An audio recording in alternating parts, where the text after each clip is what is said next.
kurang semangat.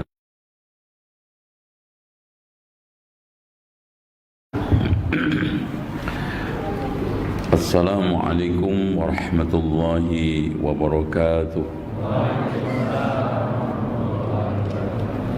Nah, ini baru salam Ramadan. Sebentar lagi Ramadan. Innal hamdalillah nahmaduhu wa nasta'inuhu wa nastaghfiruhu wa nastahdihi wa na'udzu billahi min shururi anfusina wa sayyiati a'malina.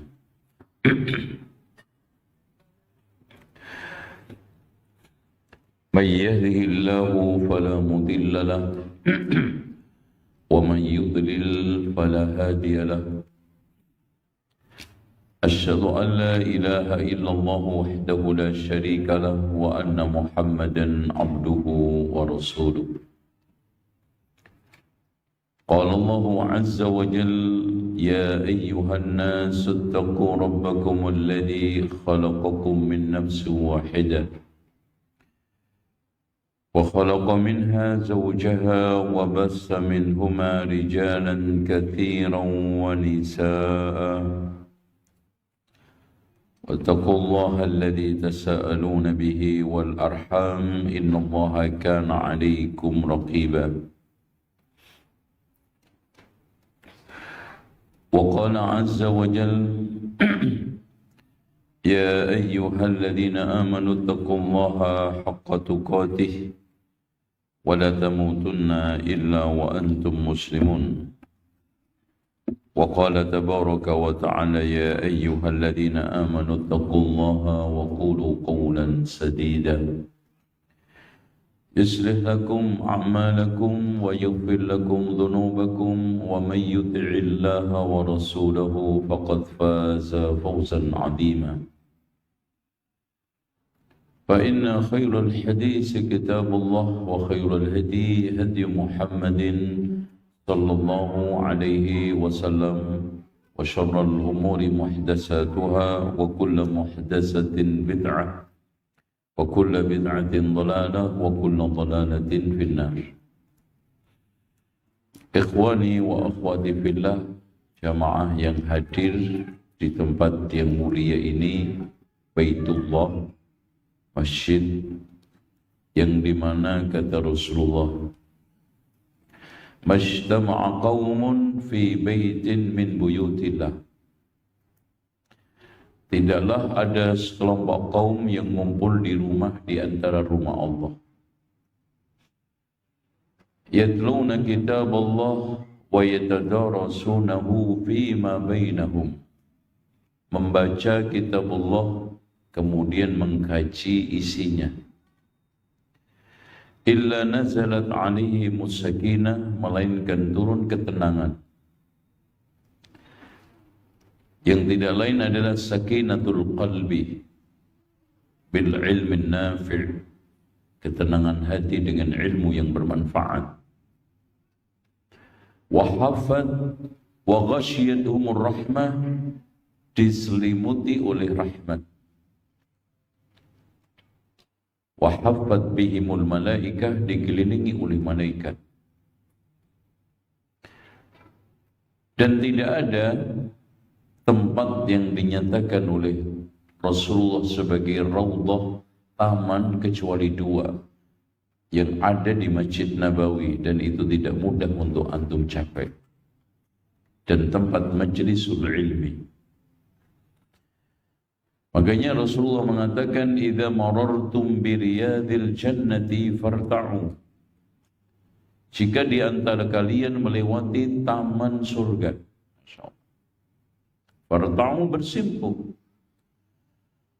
Makanya aslinya belajar itu bersimpuh, duduk di lantai. Makanya disebut halaqah zikir. Ya, wa qila wa ma riyadul jannati ya Rasulullah, apa yang dimaksudkan riyadul jannah?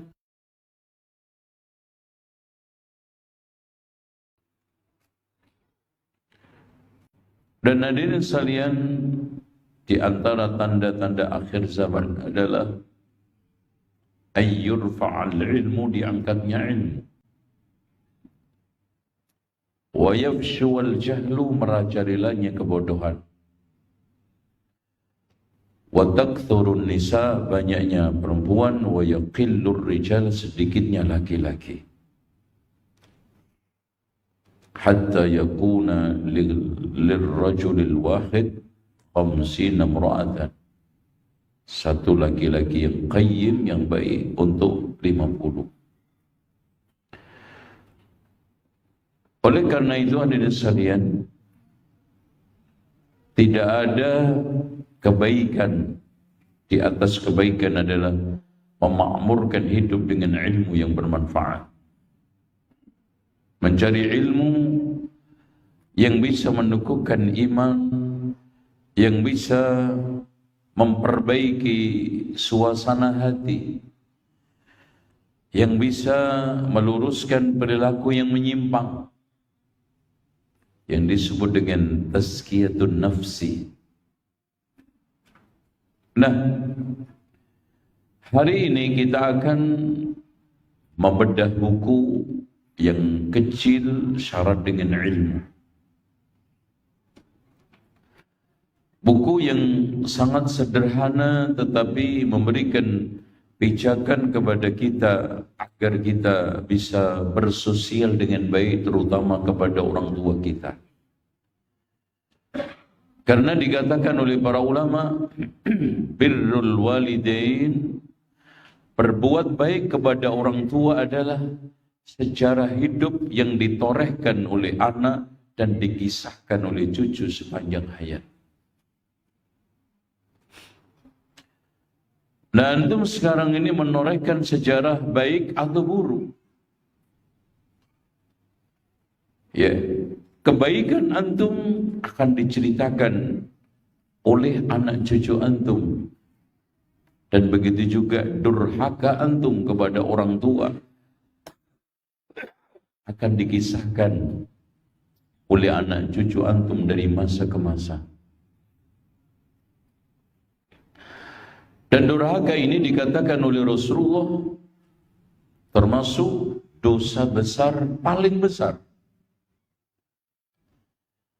Karena Rasulullah SAW ketika ditanya tentang akbarul kabair, ada dosa besar.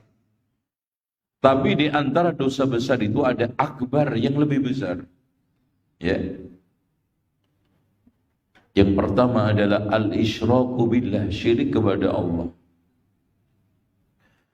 Kemudian yang keduanya adalah uququl walidain, durhaka kepada kedua orang tua. Dan yang ketiganya adalah qatlun nafsi, membunuh jiwa. Maksudnya tanpa dasar hak. Dan yang keempatnya adalah al-yaminul ghamus, sumpah palsu. Ya. Oleh karena itu hadirin sekalian, dosa durhaka ini diharamkan oleh Rasulullah, pelakunya masuk surga. Rasulullah mengatakan salah satun, ada 3 orang, innallaha harrama alaihimul jannah, Allah mengharamkan baginya surga. Yang pertama adalah al-mudmin, orang yang pecandu khamr, pecandu khamr. Yang keduanya al-aq, durhaka kepada kedua orang tua. Dan yang ketiganya adalah ad-dayyus, yaitu ad-dayyus alladhi yuqirrul khubtha fi ahlihi, orang yang membiarkan keburukan pada istrinya. Makanya istri antum yang menyimpang itu antum luruskan. Antum jangan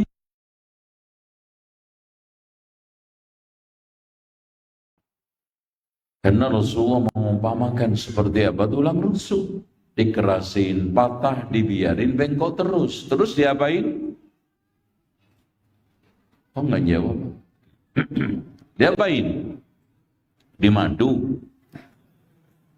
Nah, itu terlalu kasar. Ya, itu gelasnya langsung pecah. diluruskan, dibina, dibimbing. Kalau tidak, keburukan, kecelakaan pada diri antum sepanjang hayat. Kenapa? Karena membersamai antum bangun tidur di luar rumah, di dalam rumah, di tempat tidur. Antum tidur sama orang yang busuk akhlaknya. Gimana? Bahkan Masya Allah Rasulullah mengatakan, salasatun yad'una Allah fala yustajaba lahum. Ada 3 orang berdoa, tidak dikabulkan oleh Allah doanya. Siapa dia? Yang pertama, rajulun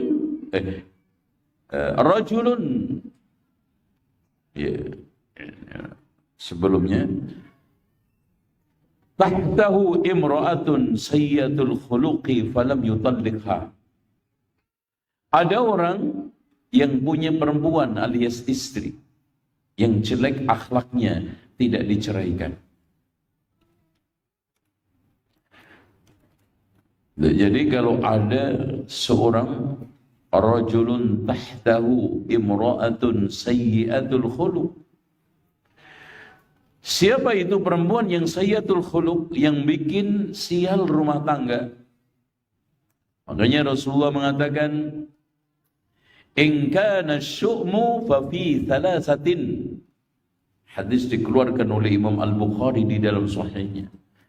Kalau di dalam Islam itu masih ada sial, itu ada di 3.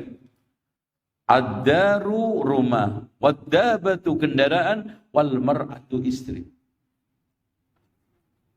Ada rumah sial yang digunakan oleh setan sebagai hunian. Makanya inna syaitana yafirru minal baiti alladhi tuqra fihi suratul Baqarah. Sesungguhnya syaitan akan lari dari rumah yang dibacakan surat Al-Baqarah. Terus kemudian kendaraan yang tidak digunakan untuk jihad, termasuk dakwah. Istri yang bikin sial adalah istri yang tidak mendorong kepada ketaatan. Tu'inu ala amril akhirah, menumpang urusan akhirat. Itu antum ceraikan. Ya enggak ujuk-ujuk langsung habis takblek, habis taklim cerai. Maksudnya setelah dibina, diarahkan tidak bisa, antum resikonya cuma milih salah satu di antara 2. Doa antum yang antum panjatkan tidak dikabulkan, atau antum kehilangan istri. Paham nggak Bu? Nggak ngomong lagi deh. Udah, gue minum aja deh. Wong yang dimaksudkan adalah siapa? Yang dimaksudkan siapa? Wanita atau perempuan? Ya, perempuan. Ya lo yang di atas wanita. Beda nggak wanita sama perempuan?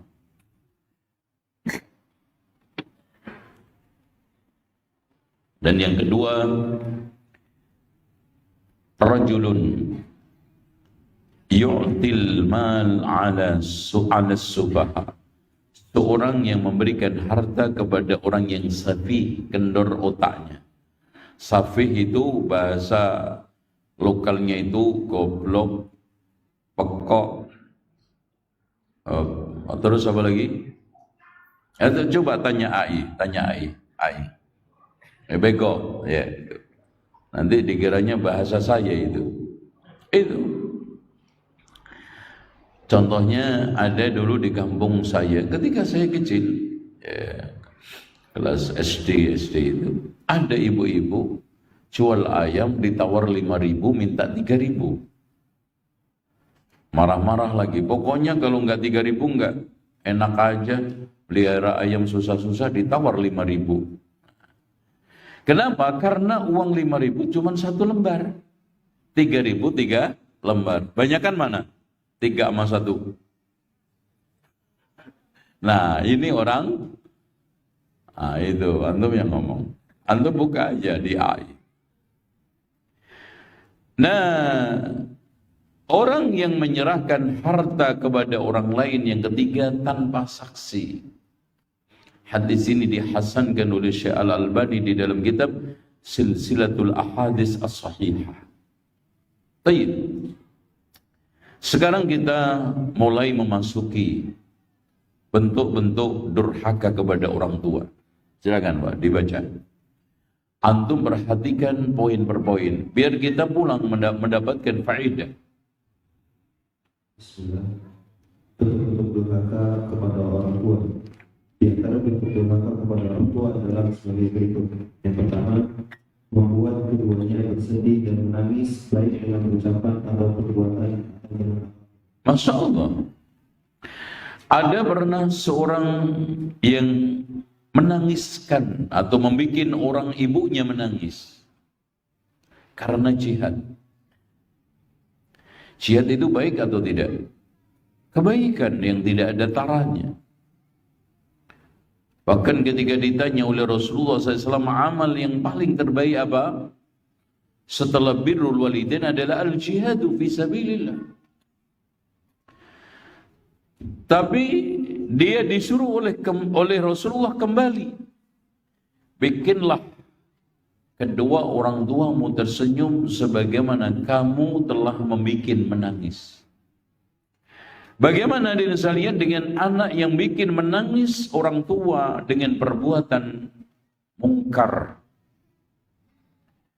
Ada orang tua menangis karena anaknya terjerat dengan hutang di mana-mana. Ada yang bikin ibunya menangis karena dia tidak sholat. Ada yang membuat orang tuanya susah, nesta, bahkan menderita karena berbagai macam pelanggaran-pelanggaran, baik itu asusila, sosial dan yang lainnya. Apalagi di antara mereka, Masya Allah, ya, terjerat dengan narkoba, bisa-bisa orang tuanya. Harta kekayaannya terkuras. Setiap hari orang tuanya menangis. Wah, ini lebih celaka lagi. Yang kedua, menghardik dan membentak bapak ibu dengan meninggikan suara dan menggunakan kata-kata kasar. Nah ini, hadirin sekalian, tidak sedikit anak-anak sekarang, Masya Allah, ketika meminta sesuatu kepada orang tuanya nggak dituruti, ucapan balasannya itu dengan ucapan kasar, ngancam. Bahkan ancaman itu kadang-kadang diwujudkan, ngancam dia akan minggat, ngancam dia akan bunuh diri. Coba saya mendapatkan kisah yang mengenaskan. Zaman dulu BlackBerry, ya, orang tua hanya sekedar penyambit itu kelapa, ya, penyambit kelapa. Dia minta BlackBerry, kalau enggak ngancam bunuh diri. Di antara mereka, Masya Allah, dan sekalian, ada yang minta motor.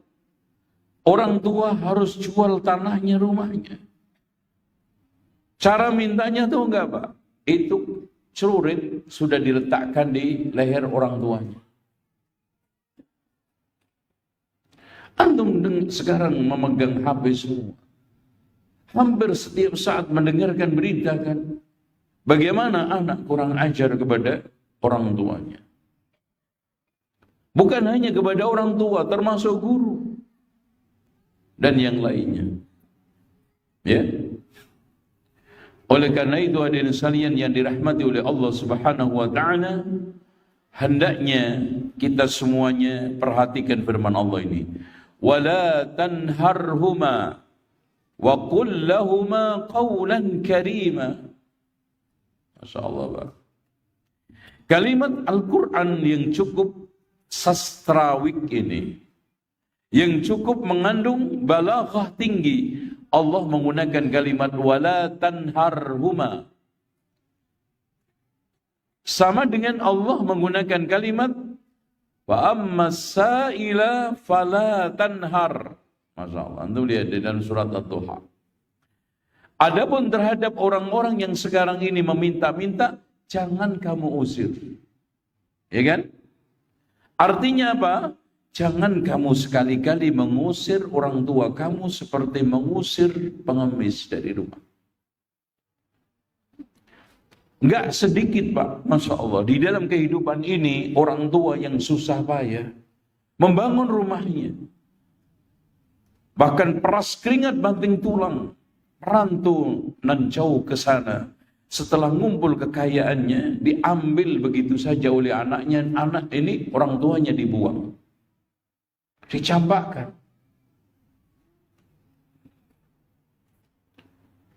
Bahkan ada kisah, ya, di mana ada orang tuanya itu dibuang di Saudi, di tempat pembuangan sampah. Ya. Bahkan orang tuanya itu dimasukkan sebelum mati sakit-sakitan di kamar tersendiri. Kalau ngasih makanan itu dilempar seperti memberi makan anjing. Anjing aja masih dilus-lus.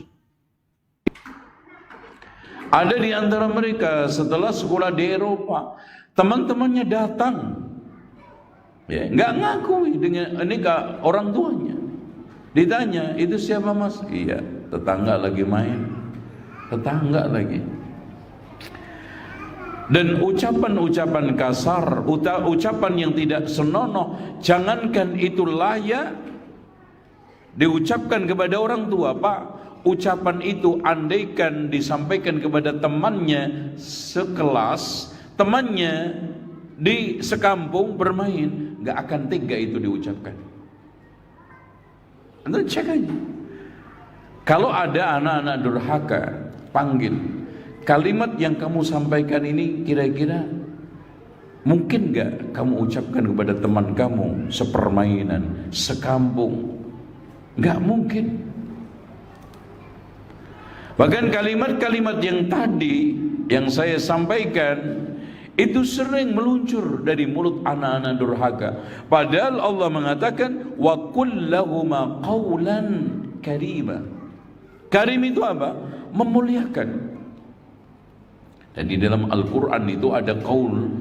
Qaul ini sebagai bentuk kesantunan dalam berbahasa. Ada qawlan karima, ada qawlan layyina, ada qawlan sadida, ada qawlan ma'rufa, ada qawlan maisura, ada qawlan baligha, ada qawlan azima, ada qawlan saqila. Semuanya itu agar kita itu di dalam berkata-kata santun. Nah itu. Terus seandainya ketemu temannya di jalan aja nggak berani kok Pak ngomong seperti itu. Ketemu orang di jalan, ya, membentak orang tuanya, ngasari orang tuanya. Bahkan ada yang kecewa memiliki orang tua itu karena mungkin tidak memenuhi apa ekspektasinya. Ada di antara mereka malu mengajak orang tuanya ke tempat wisuda. Ada anak yang malu mengakui orang tuanya ketika di tempat-tempat resepsi. Nas'alullah al-afiyah. Ya, lanjut. Yang ketiga, kesal terhadap perintah kedua orang tua dan menjawabnya dengan perkataan ini termasuk yang dilarang Allah. Banyak di antara kita yang bila diperintah oleh orang tua untuk melakukan sesuatu, meresponnya dengan perkataan sekalipun tetap mengerjakannya. Allah Subhanahu wa taala berfirman, "Fala taqul lahuma uff." Jangan sekali-sekali janganlah engkau mengatakan kepada keduanya perkataan Nah, ikhwas sekalian, ini sebetulnya terjemahan urf. Terjemahan secara urfan alias secara adat istiadat. Tafsir yang reflektif menurut realita yang ada. Karena pastinya di Yordania, di Saudi, di Irak berbeda lagi dengan di Amerika. Ini adalah terjemahan refleksi daripada adat istiadat yang ada di Indonesia. Dan subhanallah, antum cek aja, anak yang membantah dengan membantah orang tua, gunain kalimat apa? Ibu nyuruh-nyuruh terus. Gimana sih? Itu kan gitu. Bahkan di antara mereka ada yang sekalian merapikan tempat tidurnya saja disuruh oleh orang tuanya. Apa yang dia katakan? Nyuruh-nyuruh terus. Emang gue pembantu apa? Aduh kan itu Masya Allah. Emang gue pembantu katanya. Itu. Disuruh sholat, bantah. Sholat terus. Emang masuk surga sendirian. Itu. Dilarang dia untuk begini begitu. Jawabannya apa? Bapak, ibu kuper banget. Nggak tahu aja zaman sekarang udah berubah. Disuruh hijab, berhijab, dia bantahannya juga, mama, nggak tahu teman-teman saya sih. Itu kan itu nanti. Saya juga tahu itu wajib, itu perlu dan yang lainnya. Sekarang ini pergaulan kan gitu. Makanya wala taqul lahum uffin. Artinya kalau kita bisa simpelkan seluruh kalimat yang dianggap menyakiti hati orang tua serendah apapun itu masuk kalimat uffin. Serendah apapun. Artinya kalau seandainya ada orang tua tersinggung dengan kalimat-kalimat yang keluar dari anak, maka itu sudah cukup menjadi uffin. Makanya Pak Muhammad Ibnu Sirin itu kenapa? Ketika di depan ibunya terutama dianggap orang sakit, ngomongnya tidak pernah keras. Begitulah dia, takut kalimat-kalimat yang meluncur dari mulutnya itu menyinggung ibunya. Masya Allah. Sampai seperti itu ulama salaf. Dan ini dilakukan juga oleh Ali ibnu Husain ibnu Ali ibnu Abi Thalib yang memiliki gelar Zainul Abidin. Makanya memberikan nama anak Zainal Abidin gak boleh. Untuk gimana? Ngeritik saya? Anak bayi dikasih sama orang tua saya, nggak ngerti. Ya kalau dulu ngerti, ya saya protes. Tapi nggak mungkin Pak, ada orang lahir 7 hari, 10 hari protes. Kenapa? Karena itu ada unsur tazkiyah, termasuk khairul anam, nggak boleh. Khairun nisa, nggak boleh. Termasuk juga apa lagi?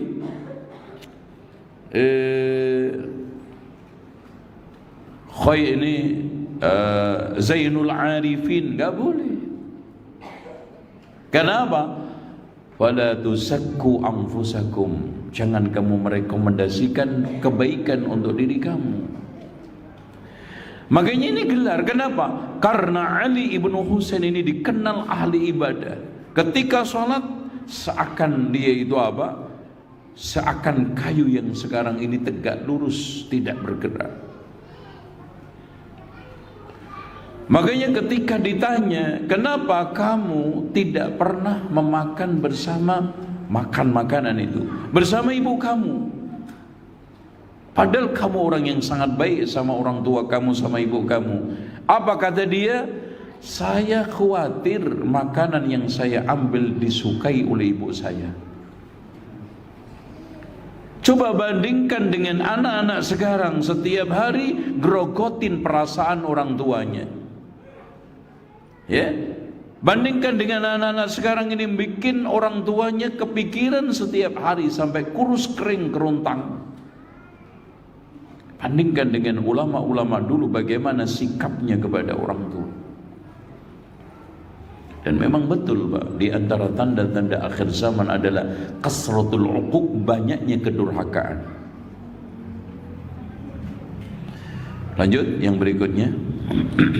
Yang keempat, bermuka masam dan memerintah, mengenyitkan dahi di depan bapak ibu, sebagai orang berwajah ceria dan penuh senyum saat bersama rekan-rekannya, berakhlak baik, tidak mengucapkan kata-kata kecuali paling baik, tidak mengeluarkan kalimat kecuali yang paling manis.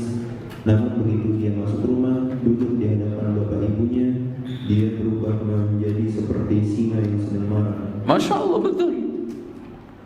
Bagaimana dia berkata-kata renyah, berpenampilan ramah kepada orang-orang di luaran sana. Bahkan di antara mereka Masya Allah ada yang berprofesi sales. Begitu ramah menawarkan barang-barangnya, ketika pulang sadis sama ibu bapaknya.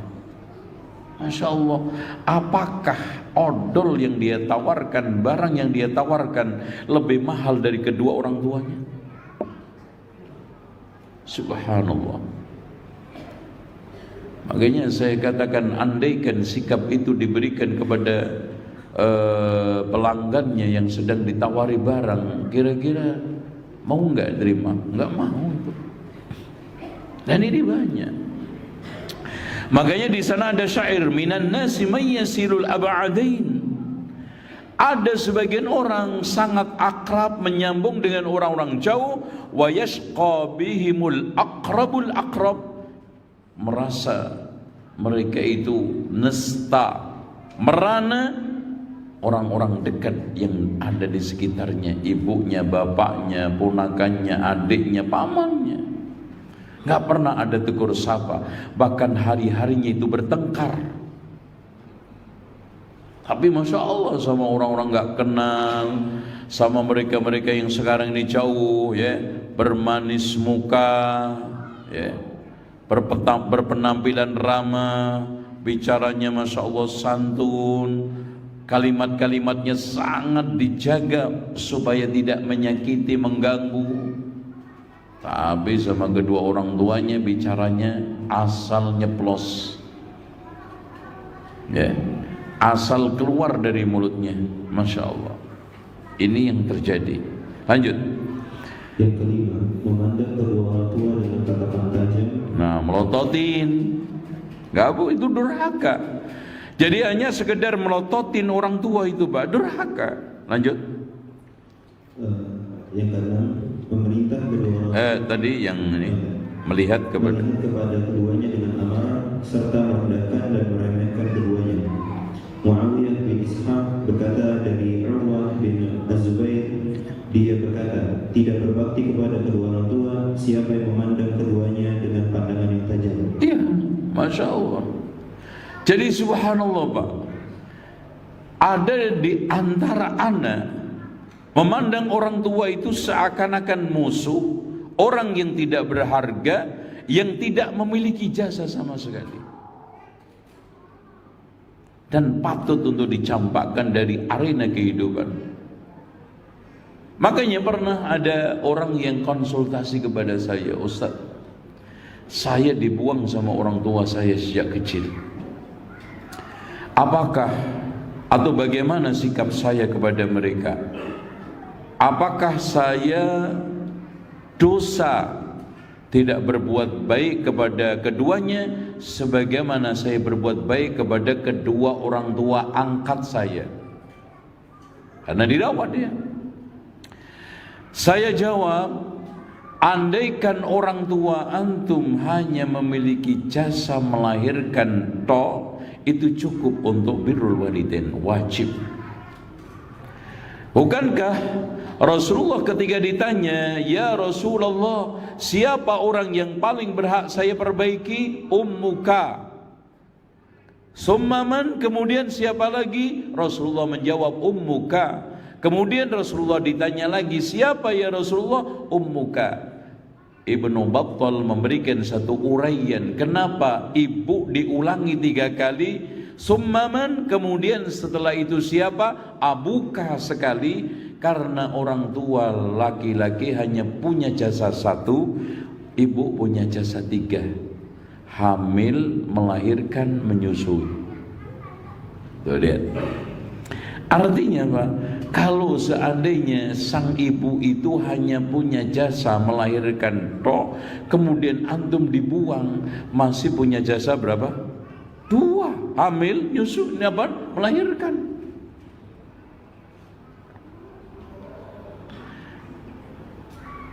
Dan bandingkan gini aja. Antum salah nggak berbuat baik orang yang ketemu di jalanan baru aja kenal? Salah nggak? Enggak kan? Bagaimana antum merasa salah atau merasa antum sekarang ini tidak perlu berbuat baik kepada orang tua antum yang punya jasa melahirkan, sementara orang yang ketemu di jalan nggak pernah ngelahirin antum? Antum bisa Masya Allah menolong, ketika kebanan kita bantu, ya, barangnya jatuh kita ambilkan, itu aja dapat pahala. Gitu. Jadi jangan antum menjadi orang pendendam, apalagi orang yang antum dendami adalah orang yang minimal pernah, 1, antum pernah berada di kandungannya, 2, antum pernah lahir dari kandungannya, dan itu semuanya berat. Lanjut nomor 6. Karena memerintahkan kedua orang tua seperti menyuruh ibu untuk menyapu rumah atau menyuci pakaian atau memasak.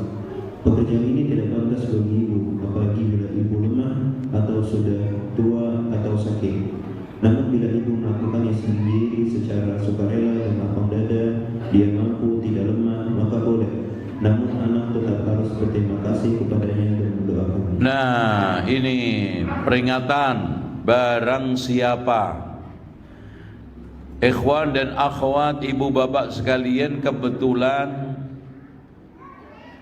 ada salah satu atau mungkin keduanya hidup bersama bapak ibu sekalian, jangan sekarang ini aksi untung ibunya dijadikan pembantu.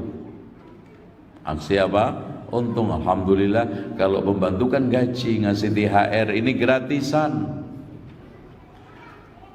Dan kalau seandainya sekarang ini betul dia dengan sukarela tinggal bersama antum, seneng ngomong cucunya, gendong cucunya, nyuapin, jangan itu berangkat karena antum suruh. Jangan sekali-kali antum suruh masak, antum suruh ngepel, antum suruh gendong anak antum, biarkan. Kenapa? Karena dia lebih paham dan lebih pengalaman dari antum, kapan harus gendong dan tidak gendong, kapan dia itu harus nyapu dan tidak nyapu, kapan dia itu masak dan tidak masak. Gak perlu antum suruh-suruh, paham kok dia. Kenapa sekarang saya gak gendong? Pasti ada alasannya. Kenapa saya sekarang ini gak nyapu, gak ngepel rumah? Dan bahkan tanpa disuruh dia ngepel dari ujung ke ujung. Cucunya setiap hari Masya Allah digendong. Karena berangkat dari mana? Dari berbagai macam faktor ketulusan semuanya dan kasih sayang. Masya Allah. Ada yang tengok anaknya ke Jakarta, alhamdulillah bisa, sudah bertahun-tahun gak pernah, subhanallah, ya, ngelihat anaknya sukses, Masya Allah, tiap hari, tiap saat melakukan pekerjaan-pekerjaan tanpa pamrih, itu Masya Allah.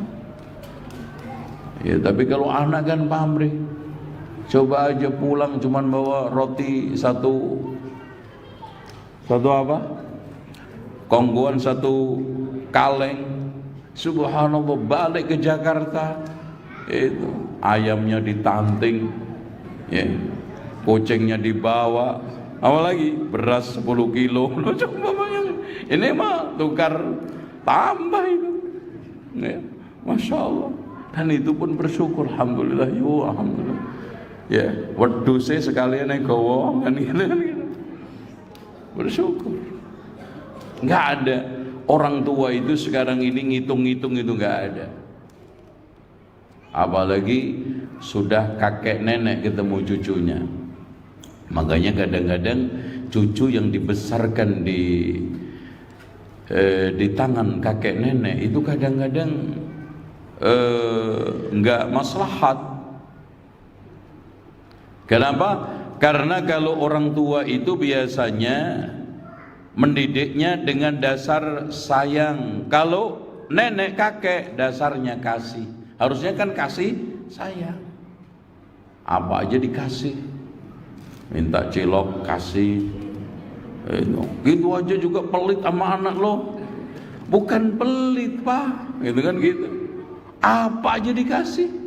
Nah ibunya apa aja sayang beli lagi loh. Masih ada tuh sepatu di rumah, beli lagi tuh sayang.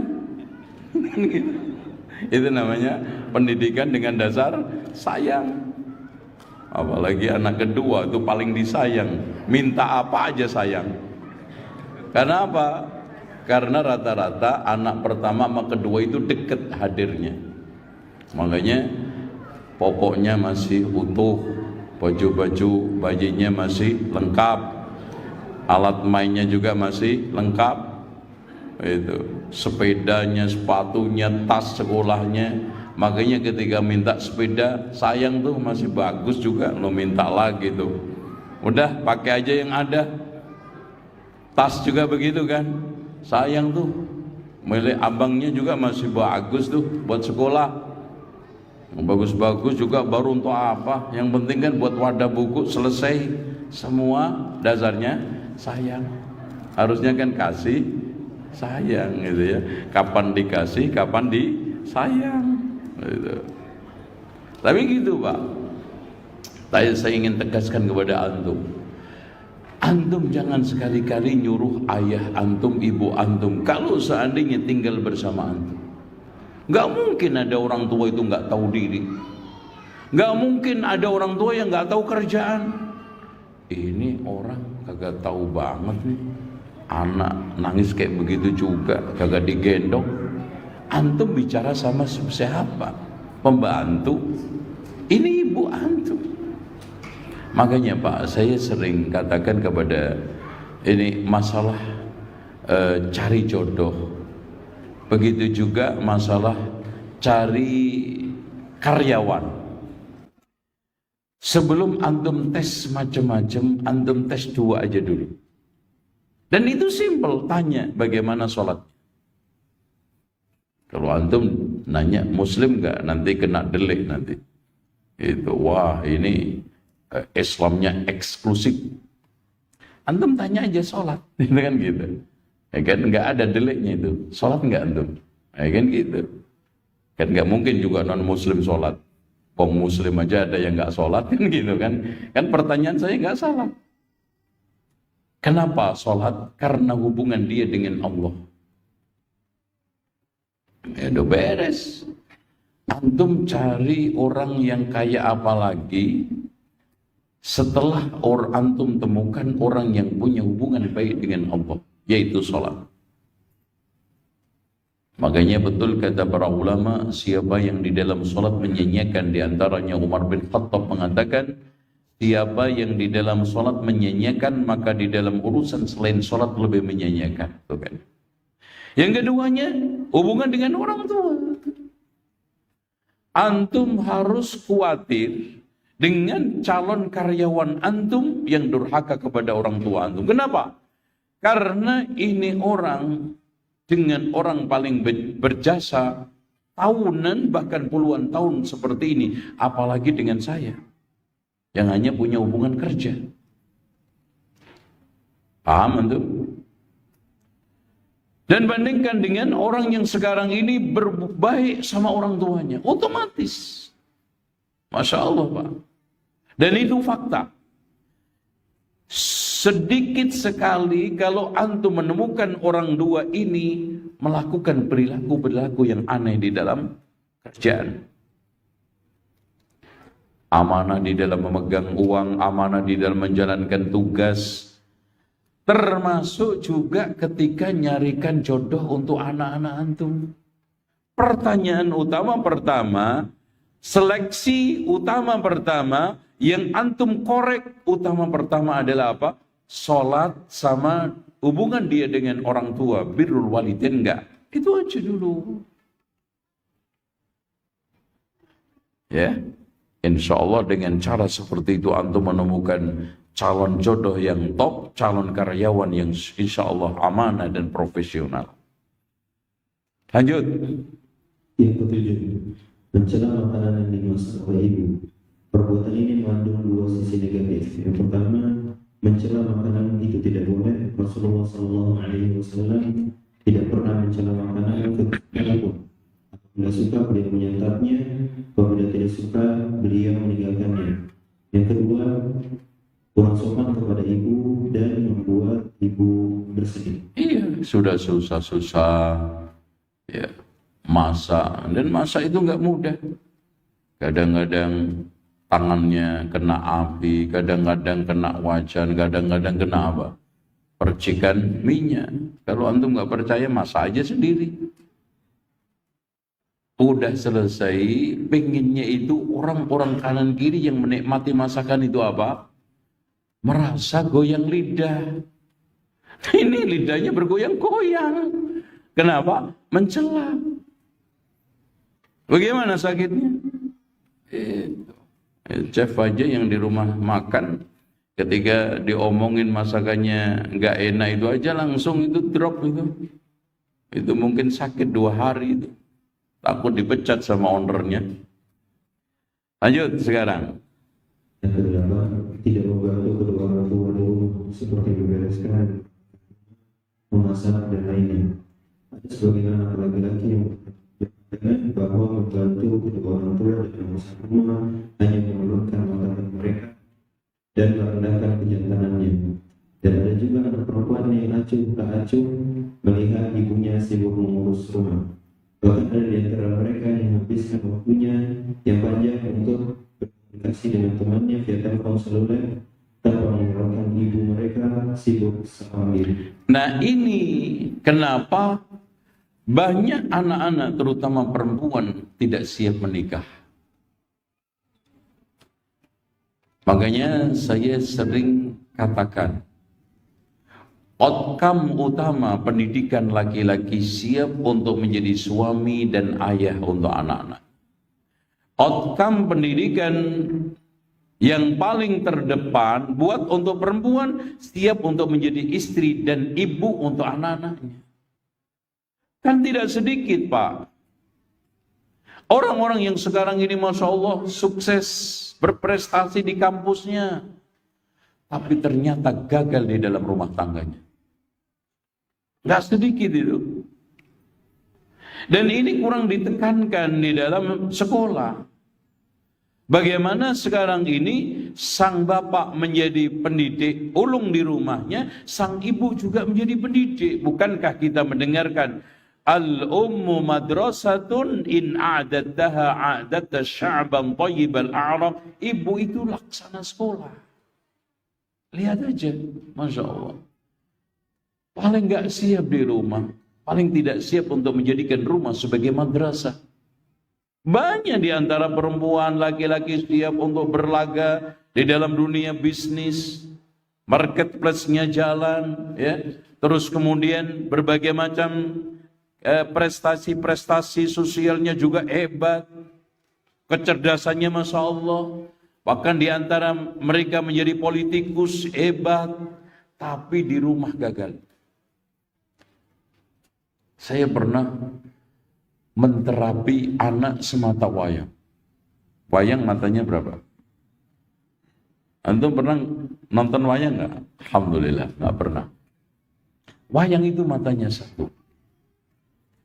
Ibunya dirjen di salah satu departemen ketika saya masih awal-awal dakwah. Masih muda, masih gagah, masih ganteng. Terus kemudian bapaknya punya Masya Allah perusahaan Masya Allah di mana-mana. Ketika itu saya itu sampai menangis hati. Anak perempuan semata wayang positif HIV. Dan ketika saat saya terapi itu hamil di luar nikah, yang menghamili saya korek-korek dengan tim adalah kurir narkobanya. Habis pesta narkoba dengan teman-temannya, habis 1,5 miliar.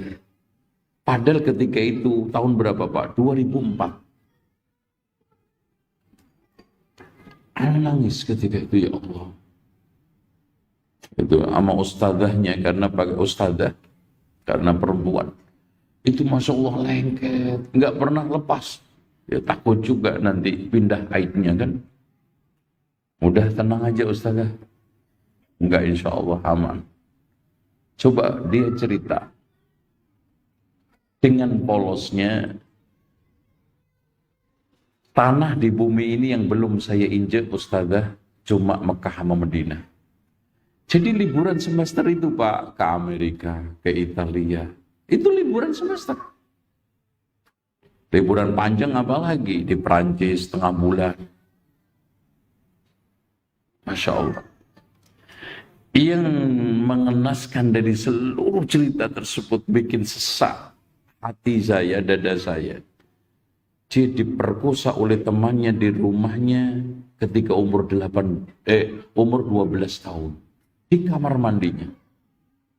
Itu ya Allah. Coba.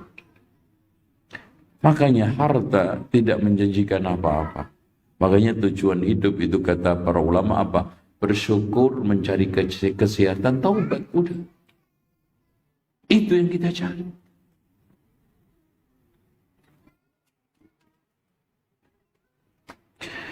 Nah dari sekalian inilah yang akhirnya dia petik. Rumah itu harus ada penghuninya. Laki keluar, perempuan keluar, itu bahaya. Siapa yang ngurus anak, siapa yang ngurus rumah? Pembantu. Berangkatnya kerja, bukan kasih sayang. Anak-anak itu butuh terutama. Makanya saya katakan orang tua laki-laki yang sibuk, jangan sampai antum nggak bersamai anak di 6 posisi ini. Jangan sampai antum nggak hadir di dalam 6 keadaan ini. 1, ketika mengawali pembelajaran, daftarkan anak sekolah, itu antum daftarkan, jangan nitip. Bapak lagi TPA, daftarnya nitip pasti. Nitip mas, tolong daftarin ya. Subhanallah, SPP nunggak. Nah mantep itu. Makanya gurunya nyanyinya ya dana-dana. Karena kekurangan dana. Itu daftarnya nitip, SPP nunggak. Ya Allah. 2, mengakhiri pembelajaran. Minimal wisuda itu antum datang. Walaupun itu jelek. Makanya kalau ada tahun ajaran baru, selalu saya sindir orang tua. Orang di dalam memasukkan pondok itu ada yang memang didik anak, tapi ada yang nitip anak, ada yang buang anak. Nitip tahu nggak antum nitip Pak? Nitip sepeda, antum masukkan pagi, ambil sore, nitip. Masuk daftar, diambil, wisuda. Parenting nggak pernah datang, ada rapat ini rapat itu nggak pernah connect, ada apa aja nggak ada feedback. Grup juga Masya Allah diem aja anteng 3 tahun, kagak gerak. Grup apa itu? Masya Allah. Ini grup bisu juga masih bisa nulis nih orang. Ini namanya apa? Nitip atau buang. Udah alhamdulillah aman. Anaknya masuk pesantren mas sekarang. Kok aman Pak? Iya. Di rumah bikin resek aja dah. Repot saya sama dia. Suruh sholat susahnya alhamdulillah sekarang. Pesantren alhamdulillah lagi. Pesantren yang kena bengek. Itu. Subhanallah. Apalagi kalau sudah anaknya nakal, gue masukin pesantren ya. Kalau nggak berubah nggak lo? Udah, kalau mau sekolah negeri yang bagus tuh, belajar yang bener. Kalau enggak, gue masukin pesantren, Masya Allah. Jadi pesantren itu setara dengan Dracula. sama gondoruo ya. Cocok untuk menakut-nakutin anak supaya mau makan, mau mandi, kan gitu. Allahu Akbar. Berikutnya. Yang kesembilan, memainkan muka ketika orang tua berbicara, tidak mendengar kata-kata mereka dengan baik, atau memotong perkataan keduanya, atau menistakan keduanya, atau membantah keduanya, dan bahkan membantahnya dengan keras dan memaksakan pendapatnya atas keduanya. Perbuatan seperti ini sungguh meremehkan kedudukan bapak dan ibu. Walaupun antum merasa benar. Ya, tadi saya lanjutkan ya, posisi 6-nya tadi biar utuh ya. Nomor 2 tadi. Nomor 3, ketika anak antum menghadapi masalah, hadir antum. Minimal antum hadir sebagai motivator, kalau enggak mentor. Yang keempat, ketika anak bersedih, murung, mungkin dibully temannya, mungkin di sekolahnya menghadapi masalah. Terus kemudian yang kelimanya, mereka sedang merayakan prestasinya. Entah dia sekarang ini menang, Masya Allah lomba lari karung, walaupun hanya sekedar lari karung di RT, itu ambil piala, Masya Allah, antum temenin. Itu anak saya menang lomba karung, nomor 2 dari belakang. Kagak ada apa dong, kan gitu. Gitu. Nah, yang terakhir, ketika anak mengekspresikan kegembiraan. Contoh aja Pak, ketika anak main, antum temeni, itu beda. Ya makanya 6 ini jangan sampai antum alasannya sibuk. Nah kalau sekarang orang tua perempuannya jarum super, apa itu? Jarang di rumah, suka pergi. Ayahnya Batman, apa itu Batman? Betah main, nah, kan gitu. Coba bayangkan jadi apa tuh anak?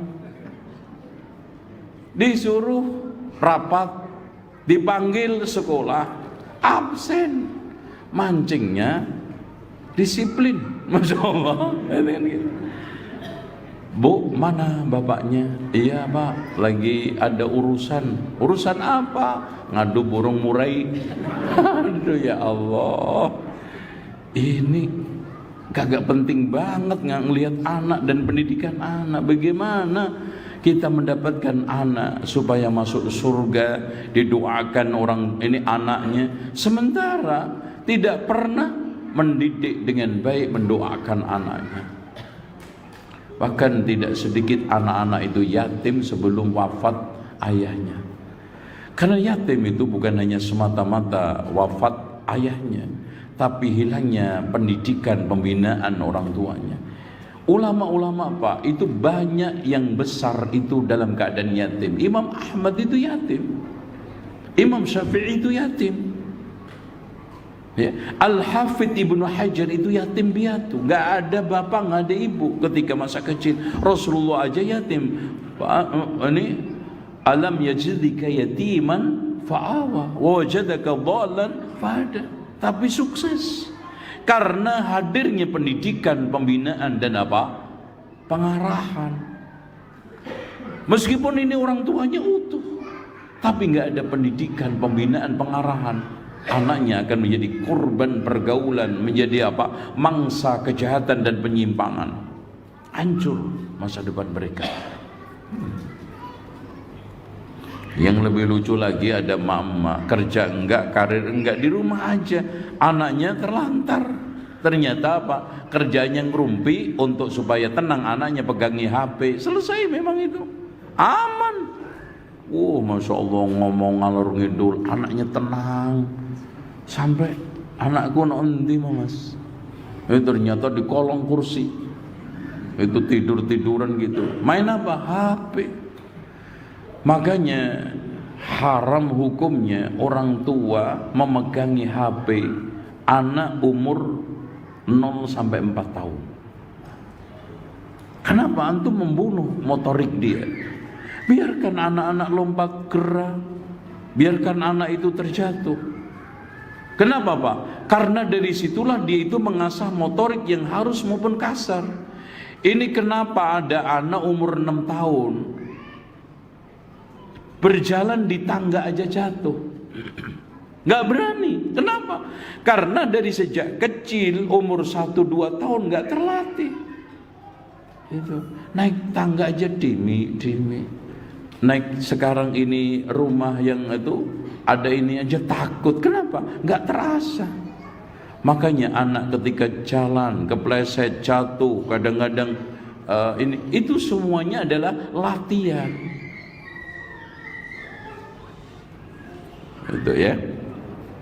Dengan demikian itu pendidikan yang sempurna. Intinya gini Pak, antum perhatikan semua dimensi pendidikan yang antum harus garap. Mendidik itu ya otak, mendidik itu ya hati, mendidik itu ya rohani, mendidik itu ya ini fisik, mendidik itu juga sekarang ini apa? Perasaan emosionalnya tergarap dengan baik, terarah dengan baik.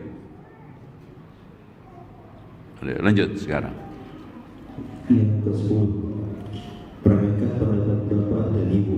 Ada sebagian orang yang tidak meminta nasihat kepada bapak dan ibunya, tidak meminta izin dalam suatu urusan yang hendak dilakukannya, seperti dalam menikah atau menamak atau keluar rumah atau tinggal pisah dengan keduanya, dan atau hendak pergi bersama rekan-rekannya ke suatu tempat atau lain sebagainya.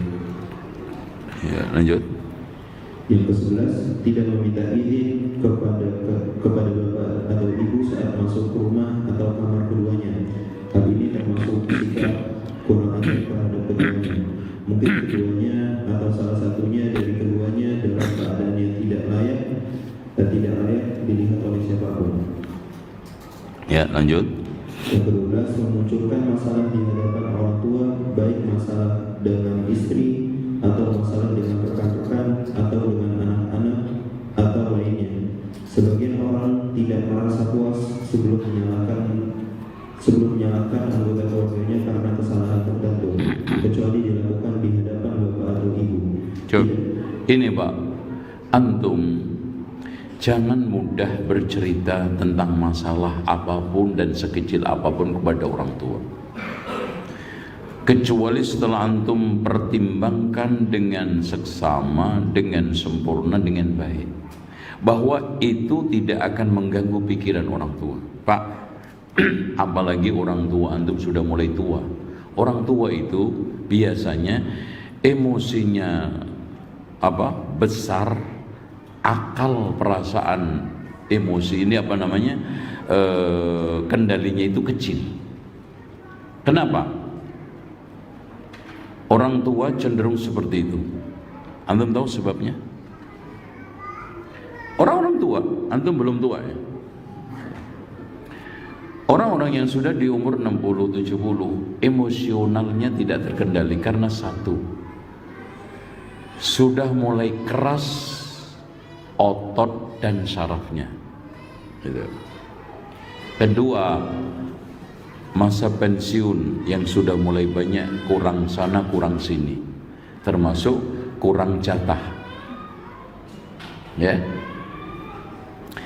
Kemudian yang ketiga, sudah mulai lepas banyaknya teman-teman sejawat. Yang temannya ini udah meninggal ini. Jadi pergaulan di sana kayak ada kesepian. Mau bergaul sama anak-anak 25, ya nggak akan kena. Pak, bengong aja Pak, mikirin apa? Diledek sama anak, apalagi milenial, nggak cocok. Ya, umur 52 bergaul dengan 25, itu aja nggak ngeklop.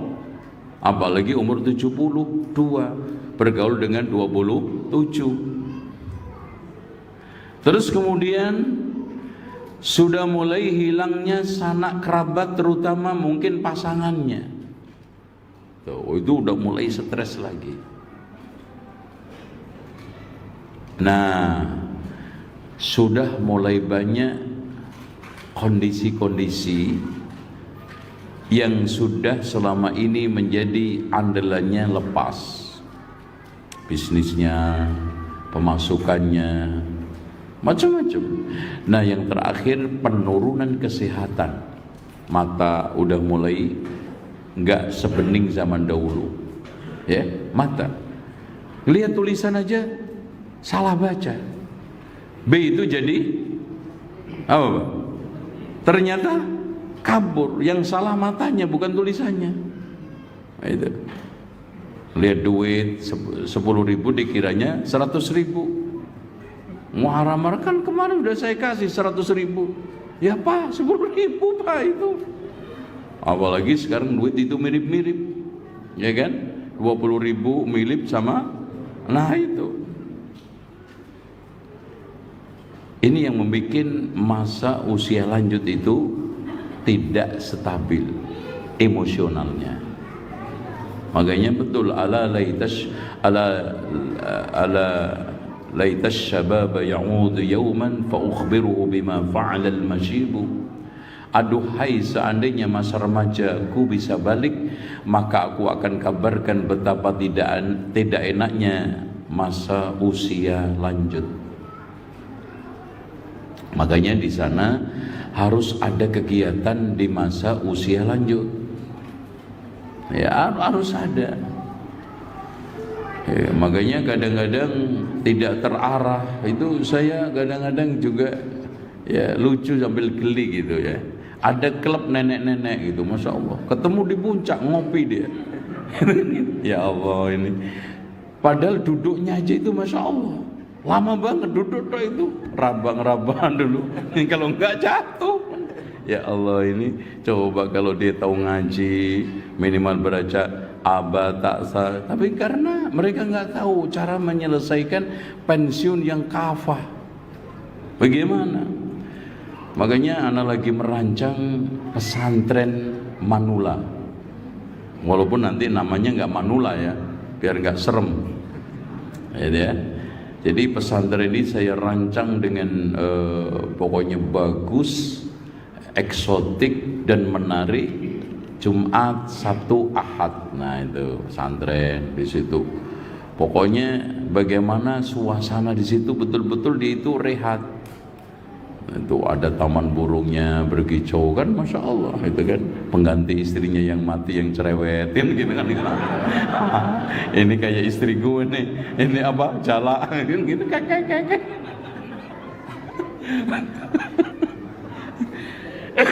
Ya, nah nanti kan belajarnya nggak usah tinggi-tinggi.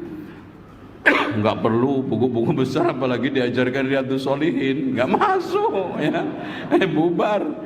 Diajarkan aja cara membaca makhraj, abata, kemudian surat-surat yang cukup untuk apa? Sholat.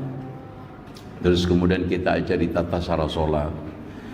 Tapi yang paling penting adalah coaching bagaimana motivasi dia untuk mengakhiri hidupnya dengan husnul khotimah.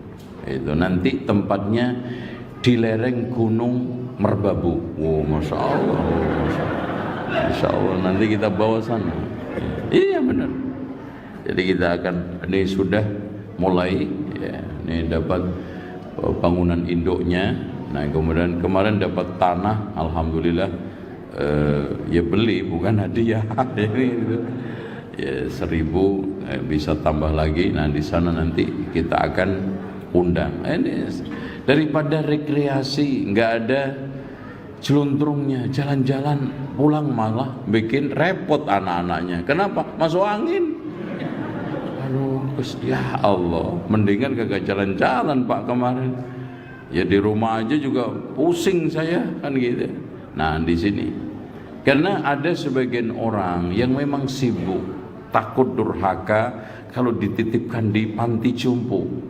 Nah ini solutif, membuat pesantren untuk pensiun kafah. Ini gitu. Makanya temanya nanti mengakhiri usia pensiun dengan kafah, kan gitu. Gitu. Nah, lanjut sekarang. Yang ke-13, mencela dan menyebut aib orang tua di depan orang lain. Nah ini. Jadi ada di antara anak itu menggibahi orang tua. Iya Pak, orang tua saya ini pelit. Nah, Itu mungkin di RT, mungkin ya ada masukkanlah, Mas tolong nanti disampaikan sama orang tua, ini ada iuran suka terlambat. Nah ini Pak penyakitnya orang tua saya itu Pak, dari mulai kecil anak SD itu pelit banget, SPP aja sering terlambat. Masya Allah, diungkap Masya Allah, sejarah-sejarah masa lalunya diputar ulang lagi. Akhirnya Pak Ketua RT-nya stop Mas, udah anak cuman memperingatkan IPL-nya aja Mas, ini bukan dalam rangka untuk mengungkit itu ya. Jangan aib pendidikannya, kekurangannya ini disampaikan ya. Anda lagi lanjut 14 mencaci nama anak orang tua bisa secara langsung atau tidak langsung. Tidak langsungnya itu apa? Mencela orang lain, orang tua orang lain, akhirnya apa? Balas kan gitu. Orang tua lo itu gak pendidikan kan, orang tua lo juga gak kena bangku sekolah tuh, goblok kan gitu. Orang tuanya digoblokin sama temannya karena akibat apa? Mengatakan orang tuanya tidak berpendidikan kan gitu. Ini hadis Rasulullah SAW. 15 saya. Diriwayatkan dari Abdullah bin 15, nomor 15 langsung. 15 memasukkan kemungkaran ke dalam rumah seperti alat-alat musik dan lainnya yang dapat merusak seseorang, bahkan terkadang merusak saudaranya dan anggota keluarganya secara umum. Maka kedua orang tua menjadi sengsara karena kerusakan anak-anak atau penyimpangan keluarga. Ya, 16. Yang 16 melakukan kemungkaran di depan orang tua seperti merokok di depan keduanya atau mendengarkan musik atau tidur saat waktu sholat sudah tiba, menolak dibangunkan oleh keduanya untuk sholat, memasukkan rekan-rekan buruk ke rumah. Semua ini menunjukkan sikap kurang ajar kepada orang tua. Nah, supaya antum bisa mendidik anak antum sholat terutama, karena memang wa'mur ahlaka bis-sholati wastabir 'alaiha, perintahlah anakmu untuk sholat dan yang sabar. Antum jangan sampai ada istilah sabar saya sudah habis, jangan ada jeda. Kenapa banyak orang tua gagal membangunkan anaknya sholat? Karena cuma membangunkan fisiknya, tidak membangunkan jiwanya. Padahal lagu kita bangunlah, gimana? Bangunlah jiwanya dulu, bangunlah badannya baru. Artinya diri sekalian, membangunkan badan gampang. Itu aja siram seember air, bangun loh, kebuk tidur aja loh, udah bangun dia. Tapi mungkin gak ada di tempat tidur, gak ada juga di masjid, di kolong kursi adanya. Bangunkan jiwanya. Motivasi pertama kali antum, kalau kamarnya gelap nyalakan lampunya. Tuh cara membangunkan sholat anak begitu. Kalau memang terang digelapin. Setelah itu kalau pakai selimut, antum lepas selimutnya tadi. Lalu dimiringkan, kalau ke kanan berubah kiri, kiri ke kanan. Itu pun gak cukup sekali. Sekali, 2 kali, 3 kali dudukkan. Jangan langsung antum tarik berdiri, dia nyungsep nanti ya. Nah setelah itu dia sanggup, ayo sholat. Diajak untuk wudu, insya Allah sekali, 2 kali, 3 kali dia akan bangun. Terus dimotivasi, diberitahu keutamaan sholat, bahaya orang tidak sholat. Apalagi Rasulullah sudah mengatakan, muru auladakum bis sholati wa hum abna'u 7 sinin. Perintahkanlah anakmu untuk sholat umur 7 tahun. Wadribu 'alaiha wa hum abna'u 7 sinin. Pukul kalau enggak sholat umur berapa? 10 tahun. Nah, itu pentingnya sholat. Bahkan Rasulullah ketika menjelang meninggal dunia, saat sekarat sadar, beliau berpesan as-shalah wa ma malakat aimanukum. Itu yang dipesankan Rasulullah, sholat dan menjaga budak. Lanjut sekarang.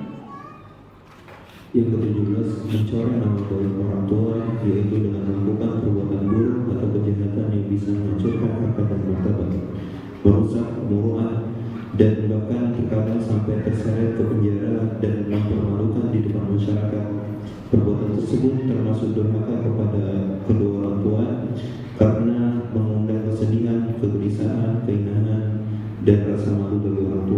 Ya betul, ya ada yang menumpuk utang di masyarakat, masya Allah, tetangganya dipinjemin ini, pinjemin itu nggak balik. Yang malu siapa? Orang tua. Apalagi maling kampung itu kan, masya Allah, yang hari ini kompa hilang, yang besoknya celana hilang, ya, yang besoknya embernya tetangga nggak ada, yang besoknya lagi motor, yang masya Allah.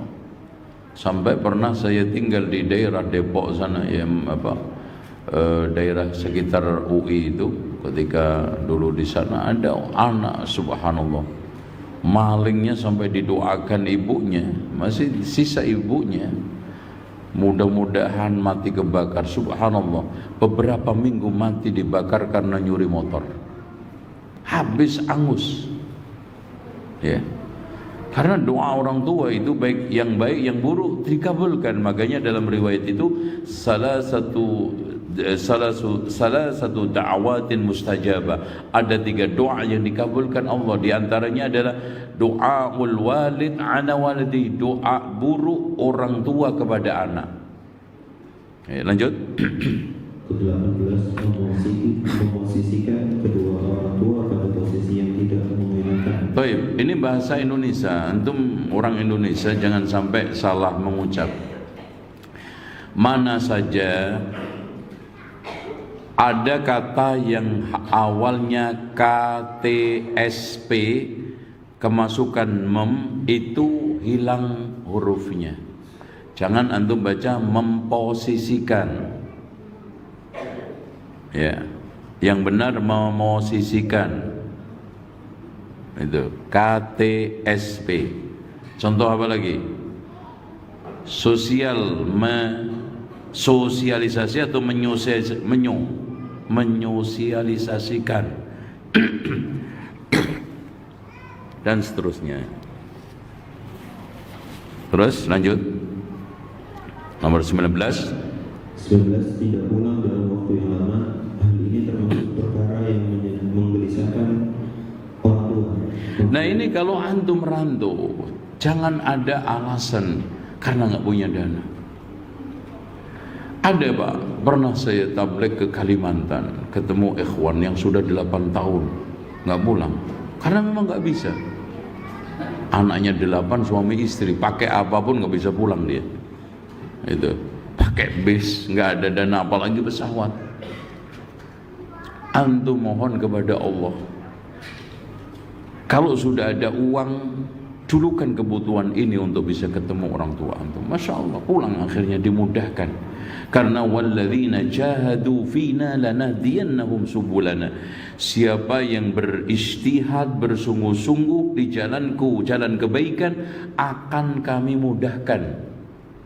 Pasti dimudahkan. Jadi antum jangan bikin ciut pikiran, ciut nyali, antum poni sendiri, aku nggak bisa pulang. Bahkan mohon kepada Allah, ya Allah, Engkau yang maha bisa memulangkan saya untuk bisa ketemu orang tua. Begitu. Jangan malah diapesin, saya nggak bisa pulang, saya nggak akan pulang. Sama juga pernah di Papua ketemu juga. Masya Allah, pulang Papua itu 1 orang 9 juta Pak, pulang pergi. Apalagi bawa istri 2, wah, anaknya 16, nggak pulang gitu, ada nggak pulang gitu. Ya, nomor 19, ya, 20 saya. 20, membebani keduanya dengan banyak tuntutan. Ada sebagian orang senangnya membebani orang tuanya dengan berbagai tuntutan tanpa memedulikan. Nah, jangan antum tulis memperdulikan, peduli. Ya, memedulikan. Ayo, lanjut. Tanpa memedulikan keadaan keduanya, meskipun kedua orang tuanya tidak mampu memberikan, tetapi sang anak terus menuntut agar memberikannya kendaraan atau menikahkannya atau rumah baru atau meminta uang dalam jumlah besar agar bisa bergaul dengan kawan-kawannya. Ada yang baru umur SMA kelas 1 minta orang tuanya supaya bisa bawa mobil. Ya, ada. Minta ini, minta itu, minta punya villa di puncak. Masya Allah, kayak punya villa itu bim salabim gitu ya. Minta ada apartemen, bisa nanti kalau main-main sama temannya bisa tidur di apartemen. Nauzubillah. Apalagi laki ke perempuan, kiamat sughra itu udah. Nomor 21. Lebih mementingkan istri daripada kedua orang tua. Nah ini ibu-ibu, ada nggak ibu-ibunya Masian? Jawabnya cuma 2. Jangan sampai menjadi pemicu suami durhaka. Gitu ya? Jadi dikendori, mau silaturahmi ditahan, mau ngasih ini ngasih itu, kadang-kadang ada aja alasannya untuk jangan. Ya. Bahkan Anda kalau bisa, ini adalah bagian birrul walidain, suami kepada orang tuanya, dan Anda kepada suami ketika memberikan sesuatu kebutuhan tanpa sepengetahuan suami. Perhatikan sehat sakitnya.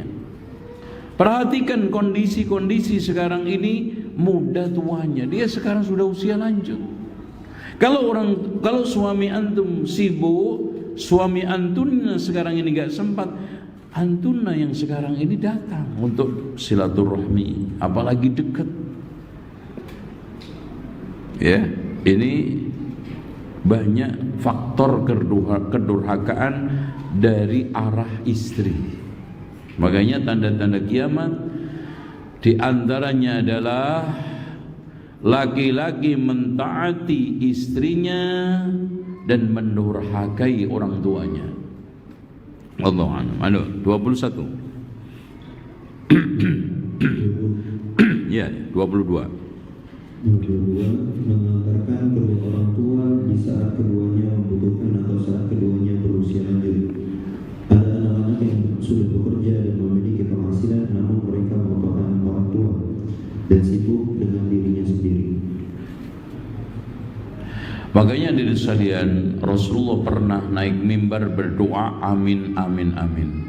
Di antaranya, wahai Muhammad, celakalah orang yang menemui kedua orang tua atau salah satunya tidak memasukkan dia ke dalam surga. Semoga orang tersebut dijauhkan dari Allah. Amin. Ya.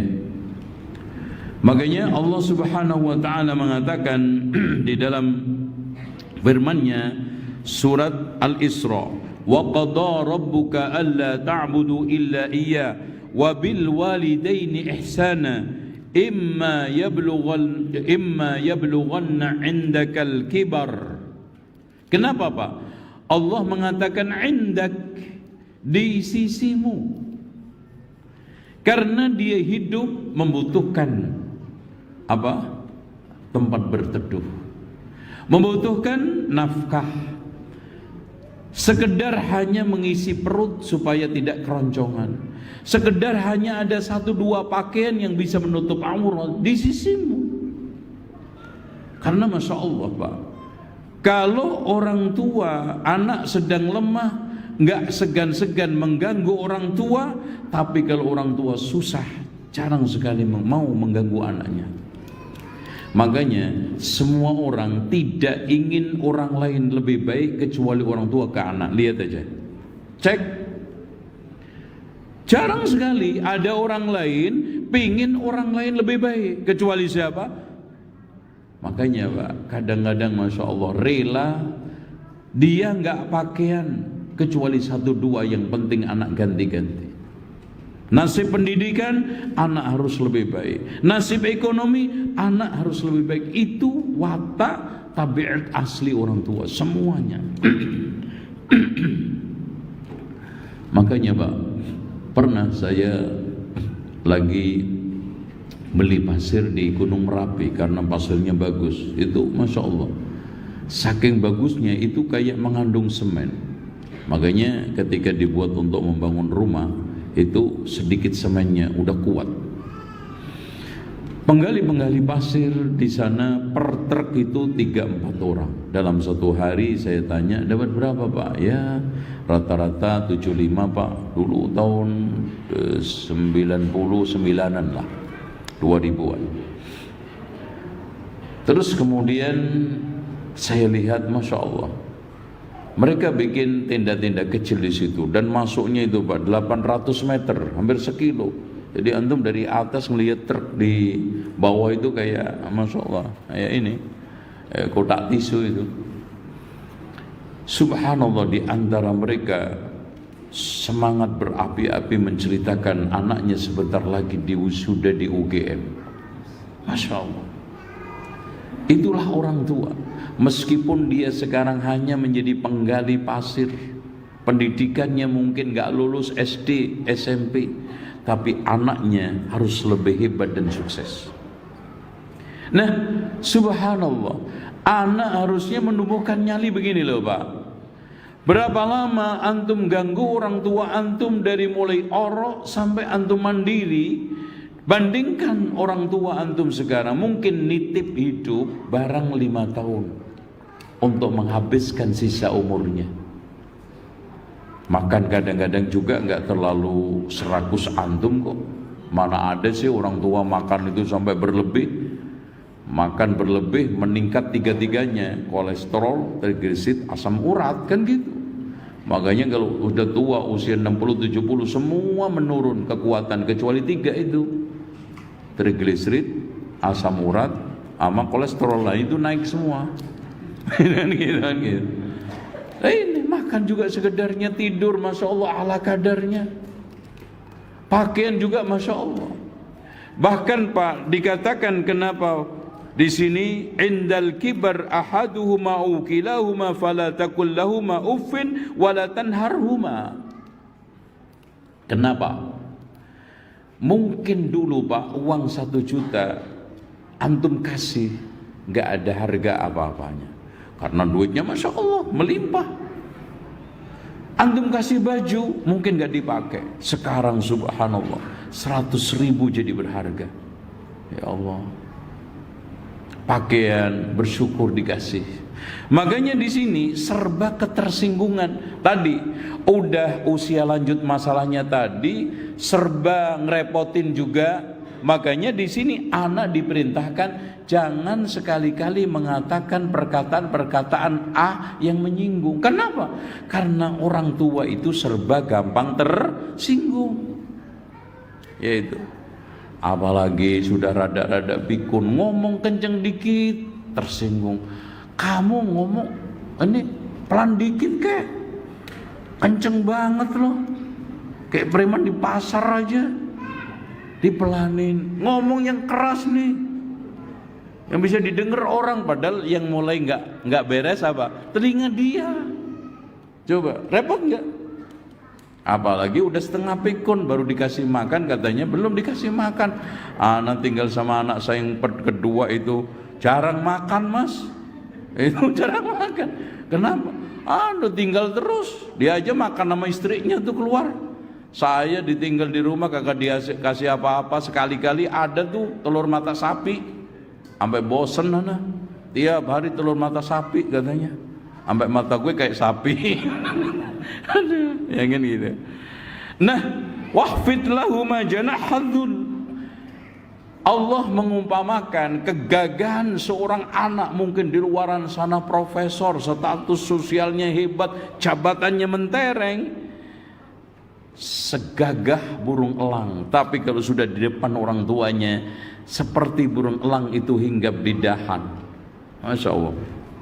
Turunkan semua jabatan, turunkan semua kehebatan, turunkan, tanggalkan semua apa yang sekarang ini kamu anggap gemerlap di luaran sana. Kamu tetap anak.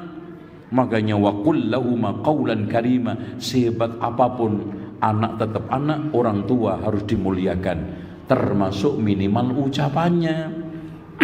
Gitu. Nah terakhir Pak, Masya Allah ayat ini hebat. Kenapa kita akhiri dengan doa? Wa qur rabbirhamhuma kama rabbayani shaghira. Seakan-akan secara implisit, sehebat apapun kebaikan anak yang diberikan kepada orang tua, tidak akan bisa menutupi kebaikan orang tua kepada anak. Yang hanya bisa menutupi siapa? Allah. Ya Allah.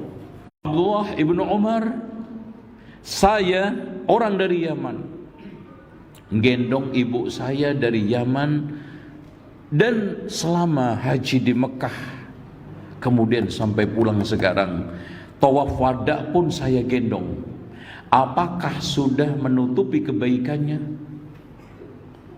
Masya Allah, Abdullah ibnu Umar menjawab, belum, walaupun sekali cebokannya.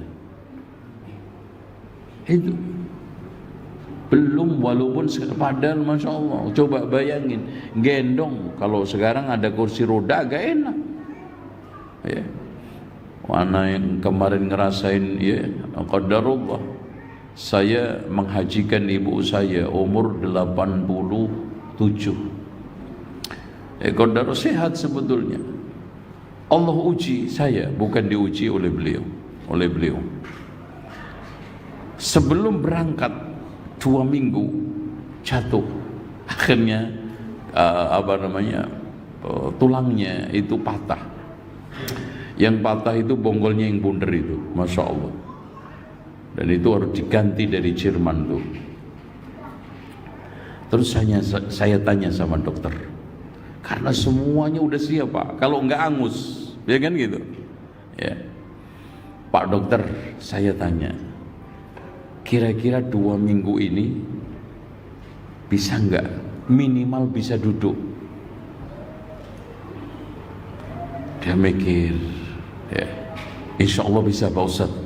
Udah eksekusi Pak dokter, udah langsung digarap. Alhamdulillah sesuai dengan target, berangkat.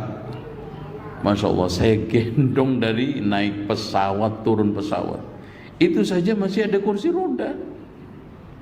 Coba ngebayangin seorang yang ketemu Abdullah ibnu Umar ini, ikhwah sekalian, yang belum ada kursi roda, belum ada kendaraan yang Masya Allah nyaman, itu naik turun bus ya, di masyair pindah, ya Allah, ini benar-benar ujian yang Masya Allah ya. Makanya ketika saat Pak, saya belum pernah mendapati akhir segala sesuatu urusan saya paling bahagia kecuali setelah saya itu tawaf wada sama ibu saya. Enggak ada pernah. Saya menyelesaikan bangunan rumah belum pernah sebahagia. Menyelesaikan apapun, Masya Allah, pelong. Karena apa? Sukses. Ya kan gitu. Qadarullah. Ketika saat haji saya daftarkan umur 86, 87 itu aja sudah. Ya Allah, jangan saya itu tiap hari berdoa, jangan sampai saya nanti durhaka dengan mengantarkan haji ini. Itu. Ini ujian.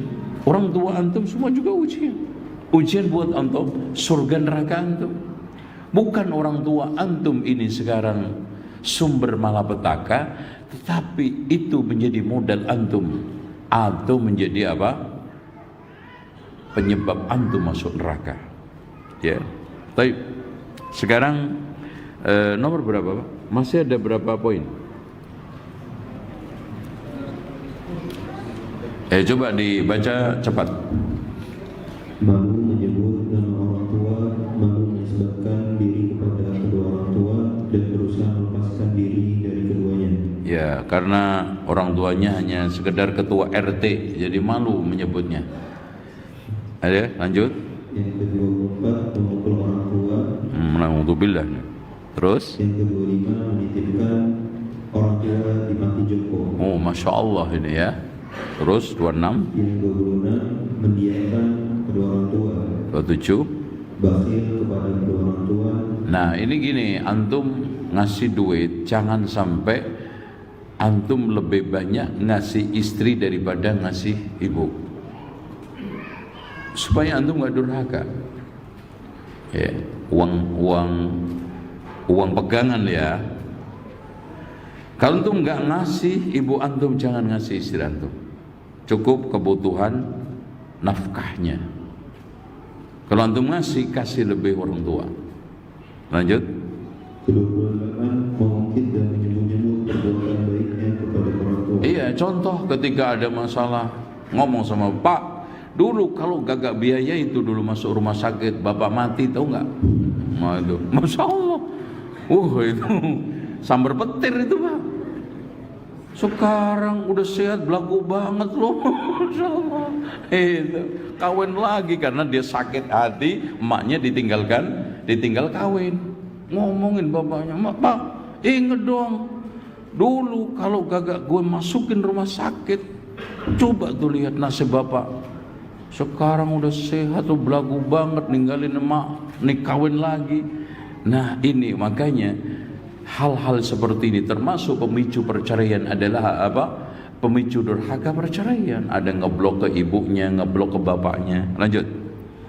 29. Mencuri harta orang tua. Nah itu, ini termasuk mindah uang dari saku ke saku. Itu nyuri juga. Jangan cuma ngeles, Pak, saya nggak nyuri, tapi cuma mindah uang dari saku bapak ke saku saya.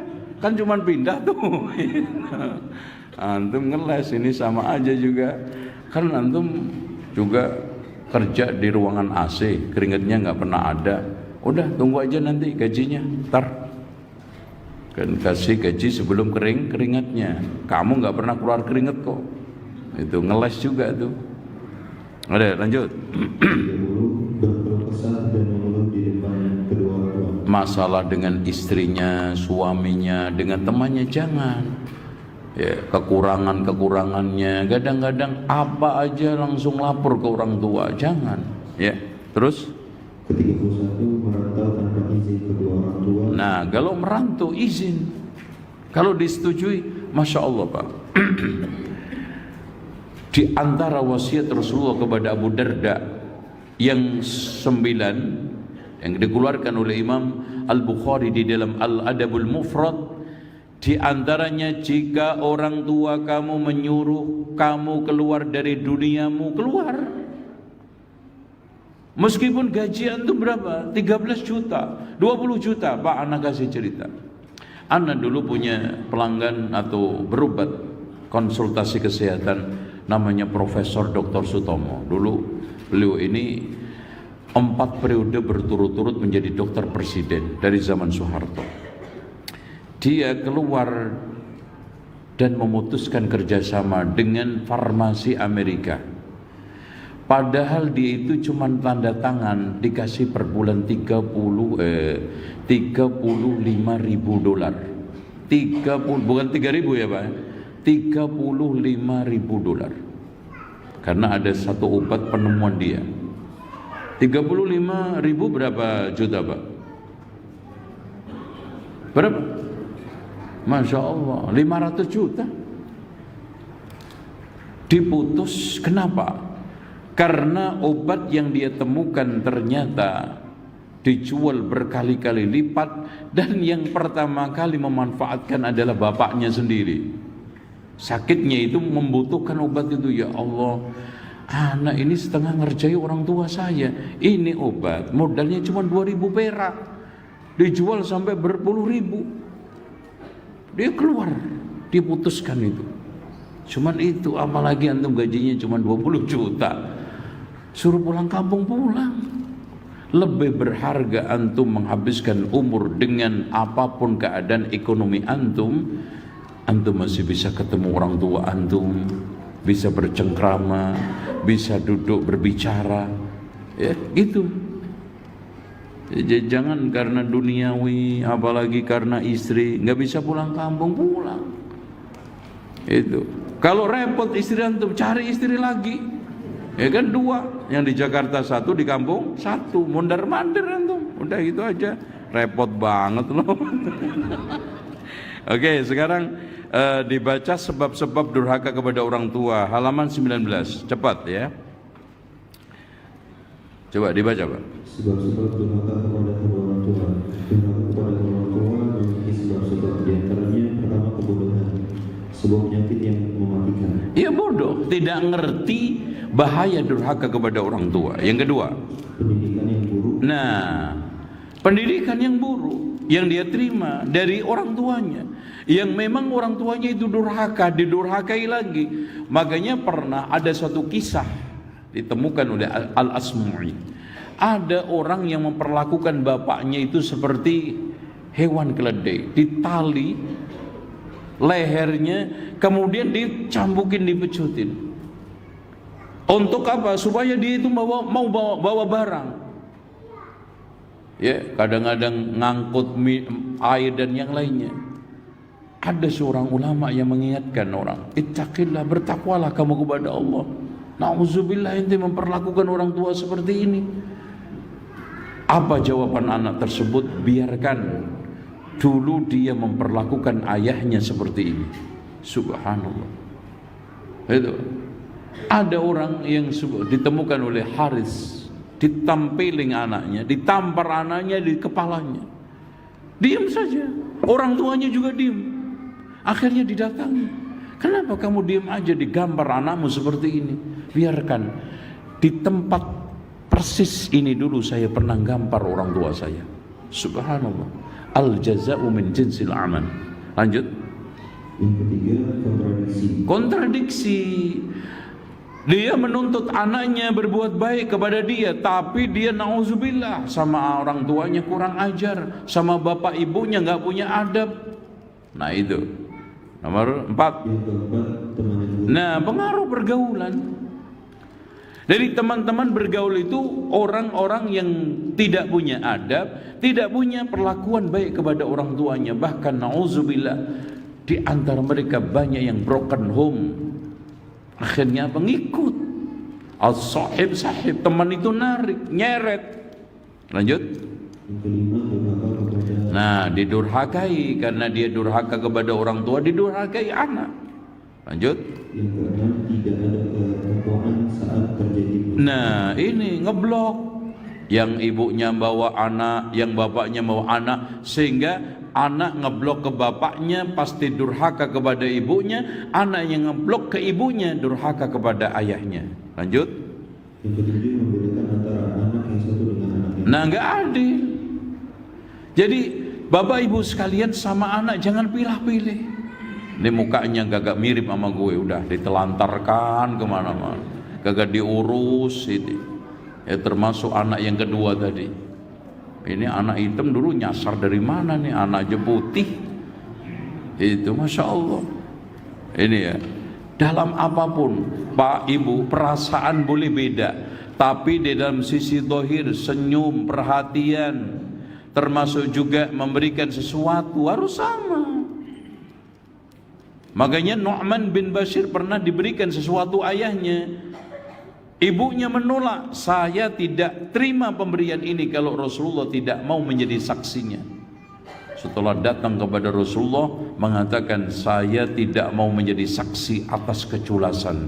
I'dilu baina uladikum, bersikaplah adil kepada anak-anak kalian. Kasih semua, enggak semua. Anak pertama beliin motor, kedua, ketiga, keempat semua beli motor, sama motornya. Sekarang untuk kasih sawah, kasih saya semua, sama ukurannya. Kalau enggak semua. Biarkan aja nanti jadi warisan. Itu ya. Selanjutnya, nah, enggak mau susah, mau enaknya sendiri, ribet sama orang tuanya, dibuang ke panti jompo. Bapak ini nyusahin saya aja, udah dah. Aman, nggak ngerepotin anak, istrinya juga, nggak menjadi omongan, akhirnya dibuang. Terus lanjut nomor 9. Nah, pribadi yang sempit, sesak, ya, ini main pikirannya cekak, cupet, sehingga melakukan durhaka. Lanjut. 10. Minimnya bantuan orang tua kepada anak-anak untuk berbakti. Nah, pendidikan, bimbingan, anak itu dimotivasi, ayo kamu ke rumah nenek, ke rumah kakek, liburan nanti ke kampung sama kakek sana, didekatkan. Jangan anak sekarang dijauhkan, tapi dituntut untuk durhain, untuk birrul walidain. Lanjut. Yang ke-11, buruknya perilaku istri. Nah, istri keluar lagi, bolak-balik keluar dia. Keluar berapa kali ini tadi? Masya Allah, ini menunjukkan apa? Lihat Pak, dari pembahasan awal sampai akhir kitab ini, mana yang paling sering keluar, itu yang paling potensial. Itu kan gitu. Ini istri lagi. Itu. Nomor 12. Yang 12, belum pernah merasakan. Nah, ini belum pernah ditempeling orang. Akhirnya apa? Oh, petentang-petenteng. Nah, pernah digampar sama preman perempatan itu cakung. Nah, baru mikir. Iya mas, bahaya mas. Lihat aja kenapa anak-anak SMP itu kalau naik motor pecicilan, karena belum pernah jatuh. Coba kalau pengalaman kecelakaan ini, mikir dia. Pakai helm, pakai safety belt, ini nggak pernah mikir, nggak, kurang pengalaman. Orang itu biasanya meremehkan. Makanya anak-anak kenapa gampang durhaka? Karena belum pernah merasakan susahnya menjadi orang tua. Saya kira itu. Mungkin kita buka tanya jawab. Nah, tinggal di sini ada faktor adab-adab yang patut dijaga di hadapan orang tua. Ini kebalikan aja dari penjelasan tadi. Ini ada adab kurang lebih sampai 26 sampai halaman 33. Terus hal-hal yang bisa membantu berbakti kepada kedua orang tua, diantaranya memohon pertolongan kepada Allah. Antum mohon kepada Allah, ya Allah, bantulah aku untuk bisa menunaikan haji dengan ibu saya secara lancar dan sukses. Minta kepada Allah. Ya Allah, berikanlah saya kesabaran ketika nanti orang tua saya numpang hidup dengan saya, tinggal bersama saya.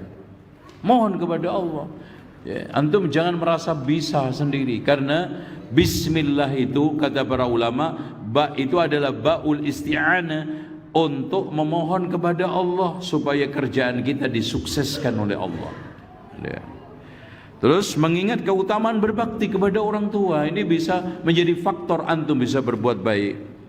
Mengingat jasa kedua orang tua, antum ingat bagaimana susah perihnya dia memperjuangkan hidup antum. Mungkin remeh bagi antum uang sekarang 1 juta, kecil karena penghasilan antum sekarang berapa? 20 juta. Tapi bagi orang tua antum yang dulu itu petani, 1 juta itu Pak bisa jualan hasil jagung itu 1 hektar. Masya Allah. Saya itu ingat ya, sampai sekarang. Ya. Kenapa nangis ketika ingat itu? Karena dulu saya ke Jakarta merantau untuk sekolah di Libya itu, saya bilang kepada bapak saya, kepada orang tua saya, Abah, saya cuma butuh uang 150.000.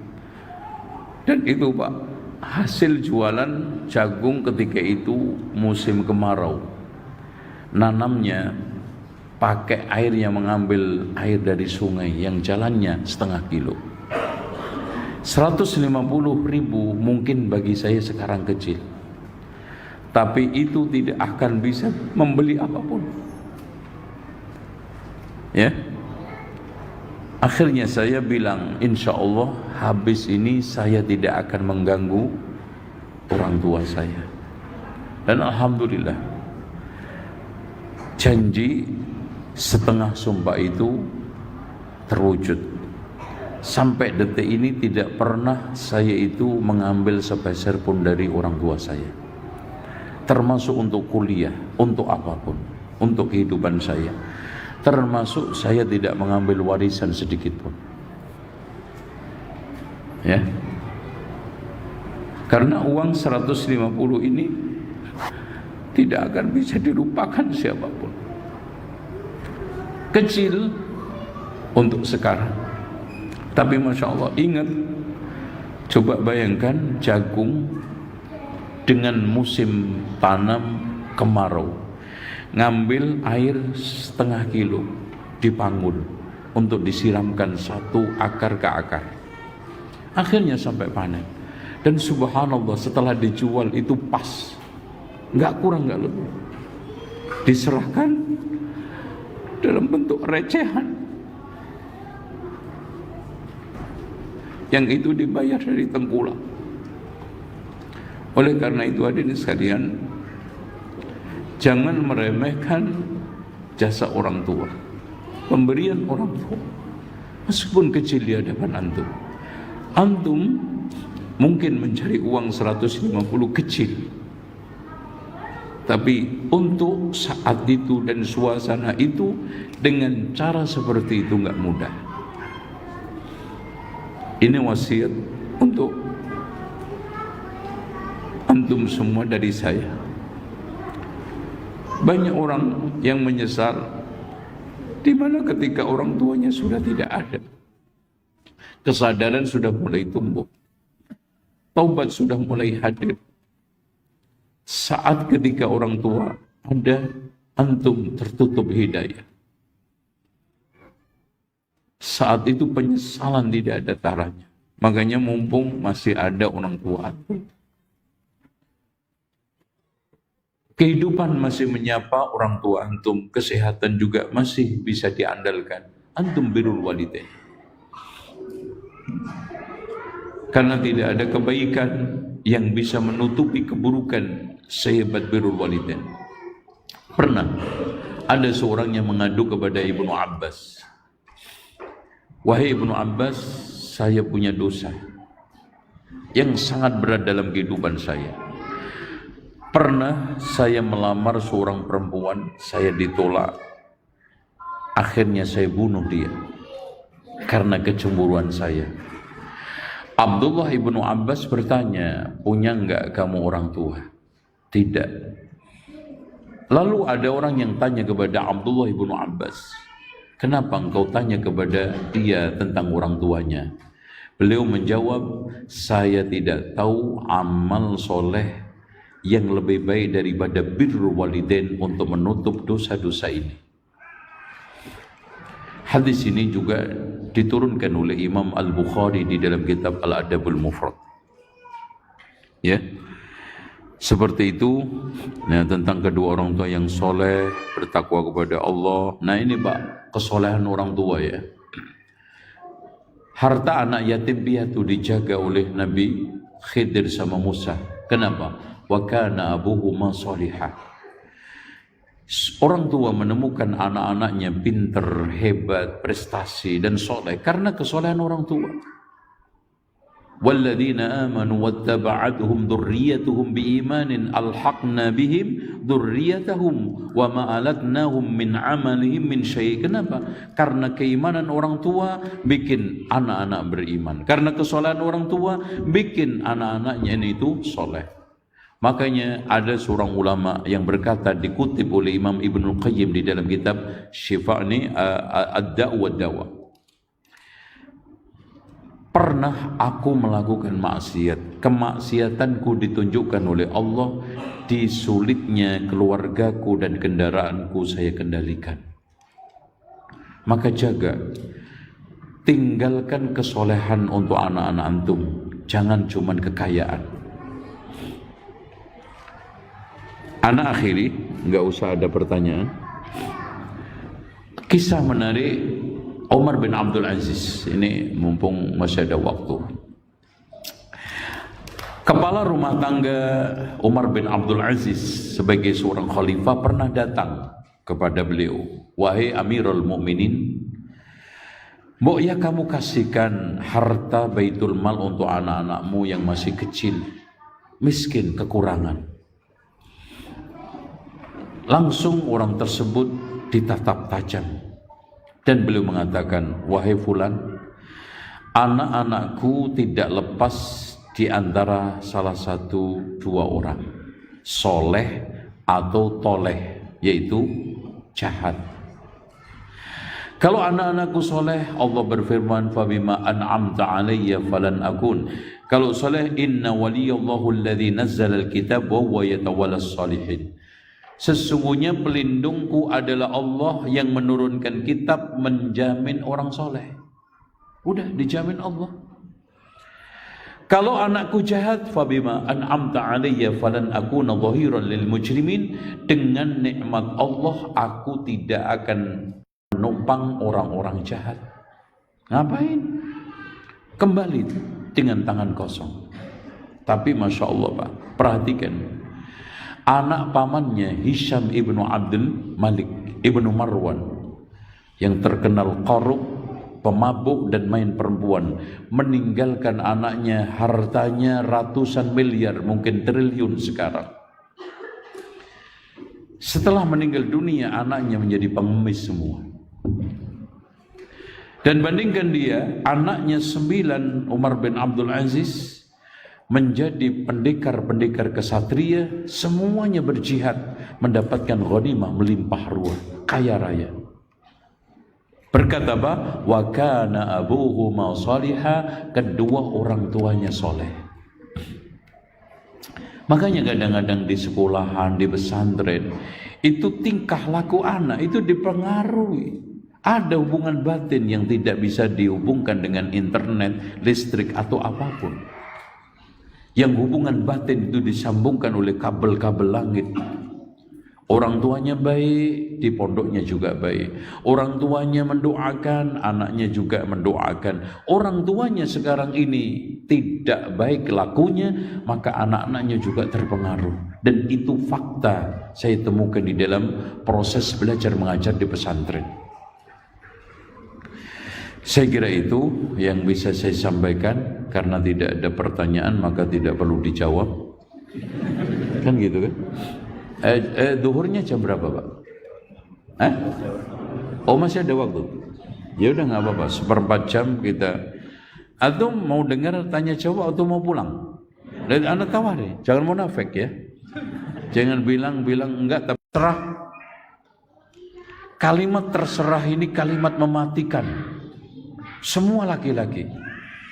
Gimana dek? Gimana? Jadi ke mall nggak? Terserah. Terserah karena mangkel. Terserah dengan kalimat ridho kan enak. Gimana dek? Anak kawin lagi? Terserah mas. Nah beda kan? Kalau terserah, nah itu kiamat sugro itu. Kan gitu. Jadi dengan kalimat-kalimat yang baik, mengajak, memotivasi, mas ya ini orang tua udah sakit-sakitan,